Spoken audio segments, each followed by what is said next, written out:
CBSE board school में ऐसा teachers के ऊपर कोई ऐसा प्रेशर या दबाव नहीं होता। वो मनमानी कर जाते हैं कई बार। मनमानी में क्या करते हैं, वो कई टॉपिक्स क्या करते हैं, छोड़ देते हैं। कब कितना कैसे हम कवर करेंगे, ओके, लाइक पीरियोडिक टेस्ट के लिए कितना हम कवर करने वाले हैं, हाफ ईयरली के टाइम पर कितना हो जाना चाहिए, प्री बोर्ड में कितना हो जाना चाहिए, और उसके बाद में सीबीएसई का जो बोर्ड एग्जाम होता है, मेन एग्जाम के लिए हम क्या क्या प्रिपरेशन करने वाले हैं अपने इस चैनल पर, वो सब चीज़ें। For example pollen pistol interaction पढ़ा आपने, सेक्सुअल रिप्रोडक्शन फ्लावरिंग प्लांट, उसे मार्क कर लिया।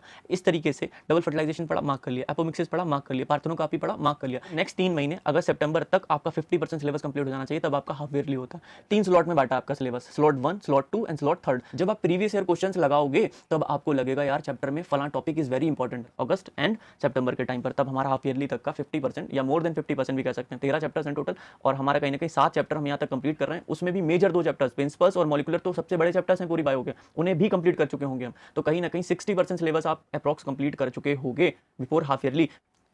सो hey everyone, this is Ali Hamza Khan, और आप मुझे अपना guide, senior, friend, as a भाई मान सकते हैं, जो कि आपकी कंप्लीट इस ईयर जो प्रिपरेशन है बायोलॉजी की उसमें हेल्प करने वाला है, ओके। और ये हमारा बहुत ही ऑसम एंड ब्यूटीफुल सा प्लेटफॉर्म बायोलॉजी केक वॉक, जहाँ पर मैं आपको बायोलॉजी पढ़ाता हूँ। अभी हमारा चैनल बहुत ही न्यू है, ठीक है। अब मैंने आप जब देखा है कि स्टूडेंट्स का काफ़ी ज़्यादा रिस्पॉन्स आ रहा है जब मैंने बायोलॉजी के वीडियोज़ अपलोड किए, अब मुझे लगा कि नहीं, कहीं ना कहीं मुझे रेगुलरली इस चैनल पर वीडियो डालना चाहिए। तो मैं यहाँ पर क्या आपको पूरी की पूरी साल की जो प्रिपरेशन है, ठीक है, और उसमें किस तरीके से हम मूव करने वाले हैं वो आपके साथ सब कुछ डिस्कस करने वाला हूँ। यहाँ पर मैंने किस तरीके से आपके लिए सिलेबस जो है उसको क्लासीफाई किया है, कब कितना कैसे हम कवर करेंगे, ओके, लाइक पीरियोडिक टेस्ट के लिए कितना हम कवर करने वाले हैं, हाफ ईयरली के टाइम पर कितना हो जाना चाहिए, प्री बोर्ड में कितना हो जाना चाहिए, और उसके बाद में सीबीएसई का जो बोर्ड एग्जाम होता है मेन एग्जाम के लिए हम क्या क्या प्रिपरेशन करने वाले हैं अपने इस चैनल पर, वो सब चीज़ें।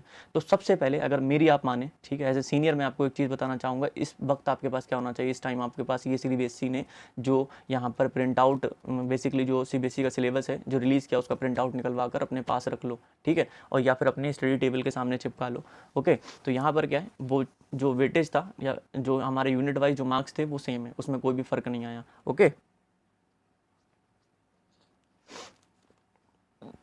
और जो इंपॉर्टेंट बात मैं आपको बताने वाला हूँ, यहाँ पर क्या, जो यहाँ पर हमारे चैप्टर्स जो हैं उनके टॉपिक्स लिखे होते हैं, हर साल लिखे होते हैं।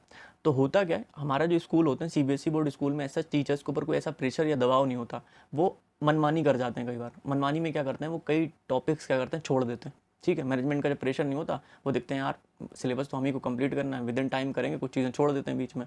होता है कि जब आप बोर्ड के एग्जाम में बैठते हो, यार देख तो ये क्वेश्चन आ गया, ये फला क्वेश्चन आ गया, ये मुझसे नहीं बन रहा यार, ये तो चीज़ देखी नहीं। होता है कि सीबीएसई जो चीज़ बताती है अपने सिलेबस में देती वही है, बाहर से कुछ नहीं आता, आपने वो चीज़ छोड़ दी होती है बाई मिस्टेक या फिर आपके टीचर की गलती से, ओके। तो आपको क्या करना है, सबसे पहले यहाँ पर जैसे आप जो भी टॉपिक कंप्लीट करते जाओ उसे ऐसे मार्क करते जाओ। For example pollen pistol interaction पढ़ा आपने, सेक्सुअल रिप्रोडक्शन फ्लावरिंग प्लांट, उसे मार्क कर लिया। इस तरीके से डबल फर्टिलाइजेशन पढ़ा, मार्क कर लिया। एपोमिक्सिस पढ़ा, मार्क कर लिया। पार्थेनोकॉपी पढ़ा, मार्क कर लिया। इस तरीके से आपका कोई भी टॉपिक नहीं छूटेगा, ठीक है। एक बड़ी गलती से आप बच जाओगे जब आप बोर्ड के एग्जाम में बैठने वाले होगा, कि आपके सारे के सारे टॉपिक्स क्या होंगे, कवर होंगे। और साथ ही साथ क्या करो, एनसीईआरटी में मार्क करते चलो सारे के सारे टॉपिक, हाँ यार ये टीचर ने पढ़ाया, हो गया। चाहे ऑनलाइन पढ़ो, ऑफलाइन पढ़ो, कहीं से पढ़ो, मुझसे पढ़ो, किसी से पढ़ो, ठीक है। मैं आपको पूरा का पूरा भी बताऊंगा किस तरीके से मैं आपकी हेल्प करने वाला हूँ थ्रू आउट द ईयर। तो यहाँ पर हम सबसे पहले मैं आपको थोड़ा सा ओवरव्यू दूंगा कि आपके स्कूल के अंदर किस तरीके से एग्जाम होते हैं और टाइमिंग क्या रहती है। आप क्लास 12th में आए हो, ठीक है, ये मतलब जनरल रहता है। 9th-10th में भी ये चीज़ होती है स्कूल के अंदर। बोर्ड्स हाफ ईयरली कब होता है, पीरियोडिक टेस्ट कब होता है, प्री बोर्ड, ये तो जनरल रहता है। फॉर 10th 11th 9th ये चीज़ें एक साथ ही चलती हैं लगभग। तो पीरियोडिक टेस्ट आपका होता है जुलाई में, ठीक है। अप्रैल, मई, जून, ये 3 महीने के बाद जब जुलाई में आप स्कूल जाते हो, ठीक है, कहीं ना कहीं उससे पहले गर्मी की छुट्टियां भी पड़ती हैं, समर वैकेशन। उसके बाद जब जुलाई में आप जाते हो तो जुलाई के टाइम पर आपका पीरियोडिक टेस्ट होता है, जिसे हम यूटी कहते हैं, यूनिट टेस्ट। तो तब तक आपके 30 से 40% सिलेबस कंप्लीट हो जाना चाहिए, क्योंकि 3 महीने आपने यहाँ पर दे दिए। फिर नेक्स्ट 3 महीने अगस्त सितंबर तक आपका 50% सिलेबस कंप्लीट हो जाना चाहिए, तब आपका हाफ ईयरली होता है।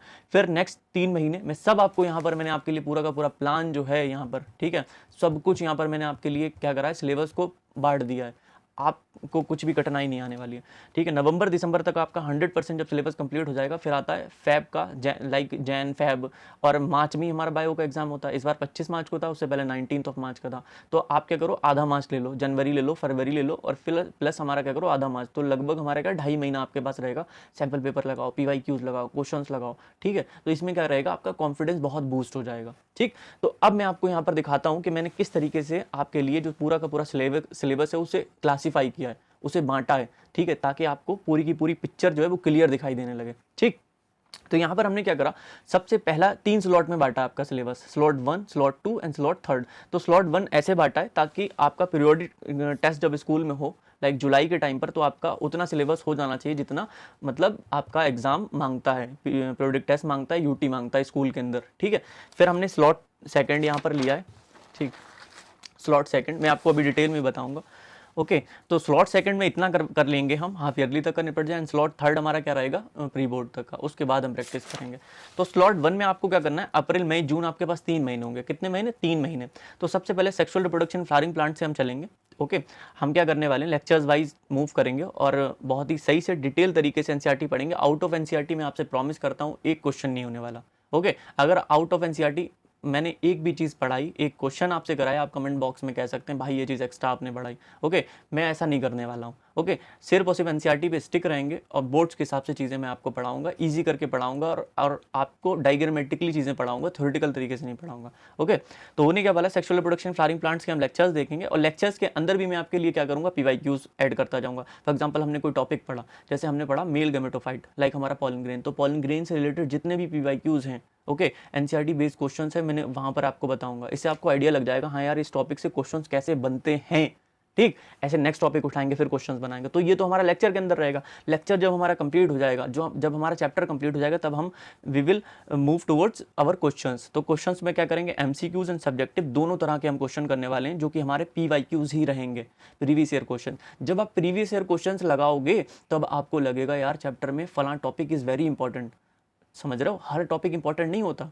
सीबीएसई के कुछ चुनिंदा टॉपिक्स हैं लाइक हर चैप्टर के अंदर से, जहाँ से हर साल क्वेश्चन पूछते हैं।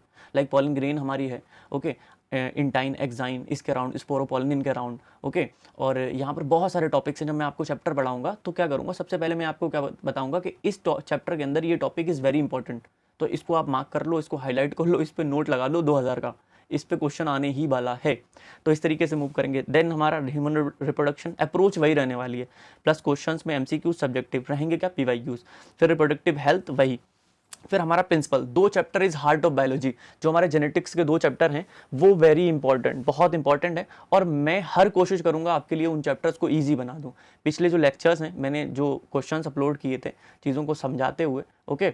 और अच्छा एक चीज़ आपके दिमाग में आएगी, यार भाई मुझसे बायो क्यों पढ़ना चाहिए, ठीक है, और भी बहुत से लोग हैं। तो मैं आपको बता दूं, मेरे नीट में, मैं ऐसे कोई शो ऑफ करने के लिए नहीं बता रहा हूं, लेकिन नीट में लगभग 360 में से 335 मार्क्स थे, ठीक है, जो कि कहीं ना कहीं मार्क्स कोई ज़्यादा नहीं लेकिन डिसेंट मार्क्स हैं। इससे ये पता चलता मेरी 11th और 12th की जो बायो है उस पर कमांड अच्छी है, पकड़ अच्छी है, ठीक है, और मैं आपको बहुत अच्छे से चीज़ें बता सकता हूँ। मेरे पास बहुत ढेर सारे क्वेश्चंस हैं जो मैं आपको प्रोवाइड कर सकता हूँ, ठीक, इसलिए आपको मुझसे बायो पढ़ना चाहिए। तो principles of inheritance and variation और जो हमारा मॉलिक्यूलर है, मैं आपको बिलीव दिलाता हूँ, मैं आपके लिए इजी बना दूंगा चैप्टर्स को, ठीक है, और एनसीईआरटी की कोई लाइन नहीं छूटने वाली है, आप बोर्ड्स में फोड़ कर आओगे। फिर हमारा एमसीक्यू सब्जेक्टिव इसके क्वेश्चंस कराएंगे, ढेरों सारे क्वेश्चंस कराएंगे। जिन टॉपिक्स पर क्वेश्चन, बेसिकली जिन टॉपिक्स पर क्वेश्चन ज़्यादा आते हैं उनके क्वेश्चन ज़्यादा करवाएंगे, उनकी प्रैक्टिस ज़्यादा करवाएंगे ताकि आपको कॉन्फिडेंस आ जाए। तो इन 3 महीनों के बाद अप्रैल मई जून, जब 3 महीने गुजर जाएंगे तब आप कहाँ पहुँचोगे, स्कूल के अंदर पहुँचोगे। समर वेकेशन के बाद जुलाई में एंटर करोगे, तुरंत आपका क्या होगा, आपके सर के ऊपर जब सीबीएसई जो स्कूल्स होते हैं आपके सर पर ला कर रख देंगे यार पीरियोडिक टेस्ट यूटी। तो आपने जब बायो अच्छे से प्रिपेयर कर रखी होगी, आपके कंसेप्ट क्लियर होंगे, अरे यार भाई कर दूंगा मैं, तो आप सब कुछ कर दोगे, ठीक। फिर हमारा स्लॉट सेकंड जो होगा, स्लॉट सेकंड रहने वाला जुलाई अगस्त सितंबर के बीच में 3 महीने हमने उठाए। कितने, 3 महीने हमने लिए। अगस्त सितंबर के ही टाइम पर हमारा क्या होता है, हाफ ईयरली का टाइम चलता है। तो मॉलिकुलर बेसिस ऑफ इनहेरिटेंस ये बहुत इंपॉर्टेंट है, इसलिए मैंने यहाँ पर भी मार्क किया और प्रिंसिपल्स की तरफ भी मार्क किया। अप्रोच हमारी वही रहेगी, एमसीक्यू और सब्जेक्टिव दोनों बनाने वाले हैं। Human health and disease, microbes in human welfare. Half yearly exams होते हैं हमारे अगस्त एंड सितंबर के टाइम पर, अगस्त एंड सितंबर के टाइम पर। तब हमारा हाफ ईयरली तक का 50% या मोर देन 50% भी कह सकते हैं, 13 चैप्टर्स हैं टोटल, और हमारा कहीं ना कहीं 7 चैप्टर हम यहाँ तक कंप्लीट कर रहे हैं। उसमें भी मेजर 2 चैप्टर्स, प्रिंसिपल्स और मॉलिकुलर, तो सबसे बड़े चैप्टर्स हैं पूरी बायो के, उन्हें भी कंप्लीट कर चुके होंगे हम। तो कहीं ना कहीं 60% सिलेबस आप अप्रॉक्स कंप्लीट कर चुके होंगे बिफोर हाफ ईयरली। फिर हाफ ईयरली देकर आना और पूरी शिद्दत और लगन के साथ जब आप देकर आओगे, चीज़ें याद करके, कंसेप्ट समझ के, आपकी जब गलतियां आएंगी तो उन गलतियों से आप बहुत अच्छे से सीख सकते हो। इन चीज़ों को हल्के में मत लेना, यूटी को, हाफ ईयरली को, ये आपके यार प्रिपरेटरी एग्जाम्स होते हैं, ये आपको प्रिपेयर कर रहे हैं फॉर बोर्ड एग्जामिनेशन।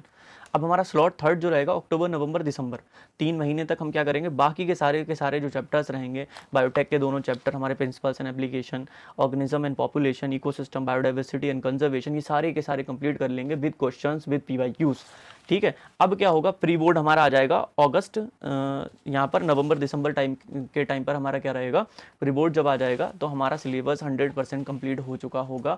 आप with full completion of biology आप क्या कर सकते हो, आप एग्जाम में अपेयर कर सकते हो प्री बोर्ड में और अच्छे से कर सकते हो। ठीक है, अब जो हमारा टाइम बचा जैन फेब एंड मार्च भी बचेगा आधा, इसमें आपको क्या करना है, ढेरों क्वेश्चंस लगाना, चीज़ों को रिवाइज करना है। ठीक है, इस जितना आप मेहनत कर लोगे इस टाइम पर आपका क्या होगा, क्वेश्चंस बनेंगे, और जो क्वेश्चन नहीं बनेंगे उनका सॉल्यूशंस देखो, बार बार चीज़ों को जब आप याद करोगे कॉन्फिडेंस बढ़ेगा यार। अलग से क्वेश्चन नहीं आते, CBSE के पास बहुत ही लिमिटेड क्वेश्चंस हैं, बहुत लिमिटेड। हर साल वो चीज़ों को रिपीट करता है, सिमिलर टॉपिक देता है। ठीक है, सिमिलर क्वेश्चन देते हैं, एग्जैक्ट क्वेश्चन देते हैं। ठीक है, सैम्पल पेपर बनाओ, लॉट ऑफ PYQs बनाएंगे हम, क्वेश्चन प्रैक्टिस करेंगे अप टू लेवल। ऐसा नहीं बहुत इजी क्वेश्चन, अगर बहुत इजी क्वेश्चन बनाकर जाओगे तो एग्जाम में यार कहोगे ये तो बहुत ऊपर क्वेश्चन निकल गया। नहीं, हम कुछ अच्छे लेवल के क्वेश्चन भी प्रैक्टिस करेंगे, प्रीवियस ईयर पेपर्स लगाएंगे। ठीक है, 4-5 साल के जो भी या ज़्यादा होगा हम ज़्यादा भी बनाने की कोशिश करेंगे। जब कंप्लीट आप पेपर बनाते हो ना तो उससे एग्जाम टेम्परामेंट को फील कर पाते हो। आप बैठो यार 3 घंटे के लिए क्वेश्चन पेपर लगाओ पूरा का पूरा, ठीक, तब आपको रियलाइज़ होगा हाँ यार एग्ज़ाम ऐसे होता है। ठीक है, और 12th में थोड़ा सा प्रेशर बढ़ जाता है in comparison to class 10th। ठीक है, तो प्रेशर आपको नहीं लेना, जब आपकी प्रिपरेशन बहुत अच्छी होगी तो आप बहुत अच्छा बना जाओगे। मार्च के टाइम पर क्या होगा, आपका बोर्ड एग्जाम होगा, आप पूरी तरीके से रेडी होगे ताकि अच्छे से आप क्या कर सको, एग्ज़ाम को अपियर कर सको और बहुत अच्छे से एग्ज़ाम को फोड़ सको। तो ये हमारी अप्रोच रहने वाली है पूरा का पूरा सिलेबस कंप्लीट करने की। ठीक है, तो स्लॉट तीन स्लॉट्स के अंदर हमने बांटा है, टोटल 9 महीने के अंदर हम क्या कर रहे हैं, यहाँ पर सिलेबस कंप्लीट कर लेंगे। ठीक, तो ये हमारा था पूरा का पूरा सिलेबस का, मैंने जिस तरीके से क्लासिफिकेशन किया, आई होप आपको समझ में आया होगा। और भी कोई चीज़ चाहते हैं आप जिसमें मैं बायो की फील्ड में या फिर यहाँ पर बायो के सब्जेक्ट में आपकी मदद कर सकूँ तो मैं ज़रूर करूँगा, कमेंट सेक्शन में आप बताइए। और कोई आप अपनी तरफ से एडवाइस देना चाहते हैं, सजेशन देना चाहते हैं ताकि मैं अपने चैनल पर इम्प्रूव करूँ तो ज़रूर बताएं।